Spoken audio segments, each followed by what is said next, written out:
ఇవాళ ఏం ప్రోగ్రామ్స్ లేవని అయితే నేను జుట్టు నిండా ఆయిల్ పెట్టుకున్నాను. అదేంటో మనం ఆయిల్ పెట్టుకున్నప్పుడే ప్రోగ్రామ్కి మనం గుర్తొస్తామా లేదంటే మన బ్యాడ్ లక్ అర్థం కాదు. ఇవాళనైతే ఫ్యామిలీ వెల్ఫేర్ ఉందని అయితే చెప్పిండ్రు. ఫ్యామిలీ వెల్ఫేర్కి వెళ్ళాలి. ఇంకా నేను వచ్చినప్పటి నుండి ఫస్ట్ టైం కదా వెల్ఫేర్కి వెళ్ళడం. ఇంకా సో కొంచెం ఎగ్జైటింగ్గా ఉన్నా. ఇంకా ఫస్ట్ టైం వెళ్తున్నా కానీ జుట్టు నిండా ఆయిల్ పెట్టుకొని పోతున్నా. ఇంకా జుట్టుకి ఆయిల్ పెట్టుకున్నామని ఇంట్లో కూర్చోలేము కదా, అందుకే ఫాస్ట్గా రెడీ అయి పోతున్నా. ఎందుకు అంత ఫాస్ట్గా రెడీ అవుతున్నా అంటే నా గురించి శివాని అక్క వెయిట్ చేస్తుంది.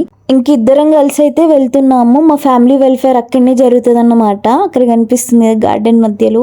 మేమేమో లేట్ అయింది అనుకుని ఫాస్ట్గా వెళ్ళినాం. మేము వెళ్ళేసరికి అయితే ఇంకెవ్వరు రాలేదు, తక్కువ మందే వచ్చిండ్రు. మేమే లేట్ అనుకుంటే మాకంటే లేట్ వచ్చేటోళ్ళు కూడా ఉన్నారు. వెల్ఫేర్ అయితే అయిపోయింది. వెల్ఫేర్ అయిపోయిన తర్వాతనైతే ఇంకా టీ పకోడీ ఇంకా కూల్ డ్రింక్స్ ఇస్తారన్నమాట.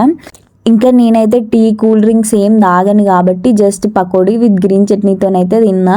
ఈ చిన్న బాబు ఉన్నాడే ఫుల్ క్యూట్ ఉంటాడు, కానీ ఎవరి దగ్గరికి రాదు. నా దగ్గరికి అయితే ఇంక అస్సలకే రాడు. అంతే ఈ వ్లాగ్. Bye bye.